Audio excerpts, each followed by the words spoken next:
നാട്ടിലെത്തിക്കഴിഞ്ഞാൽ നല്ല quality time spend ചെയ്യാനായിട്ട് ഞാൻ ഏറ്റവും കൂടുതൽ പ്രയോറിറ്റൈസ് ചെയ്യുന്നത് എൻ്റെ ഫാമിലീനെ തന്നെയാണ് കേട്ടോ. പ്രത്യേകിച്ച് എൻ്റെ കസിൻസിൻ്റെ ഒപ്പമുള്ള എല്ലാ ടൈമും എനിക്ക് ഭയങ്കര സ്പെഷ്യലാണ്. അങ്ങനെ കസിൻസിൻ്റെ ഒപ്പം അടിച്ച് പൊളിച്ചൊരു നൈറ്റ് ടൈം വീഡിയോ ആണ് കേട്ടോ ഇത്. അപ്പം ഞാൻ എൻ്റെ മാമൻ്റെ വീട്ടിൽ ചെന്നതാണ്. അവിടെ ചെല്ലുമ്പോഴല്ലോ മേമ നല്ല കിടുക്കനായിട്ട് കട്ട്ലേറ്റ് ഉണ്ടാക്കിക്കൊണ്ടിരിക്കുന്നു. നല്ല സുടുസുടാ കട്ട്ലേറ്റ്. അപ്പോഴേക്കും ചേച്ചിയും ചേട്ടനും വാഗമൺ ട്രിപ്പ് പോയിട്ട് തിരിച്ചു വന്നു.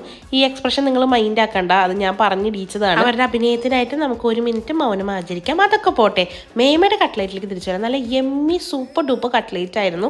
നല്ല അടിച്ചു പൊളിച്ച് ഞങ്ങൾ എല്ലാവരും കൂടെ വർത്തമാനമൊക്കെ പറഞ്ഞ് ആ കട്ട്ലേറ്റ്സ് കഴിച്ചു കേട്ടോ. അത് കഴിഞ്ഞപ്പോഴേക്കും ഡിന്നർ ടൈം ആയി. അപ്പോൾ നമ്മൾ പുറത്തുനിന്നാണ് ഫുഡ് ഓർഡർ ചെയ്തത്.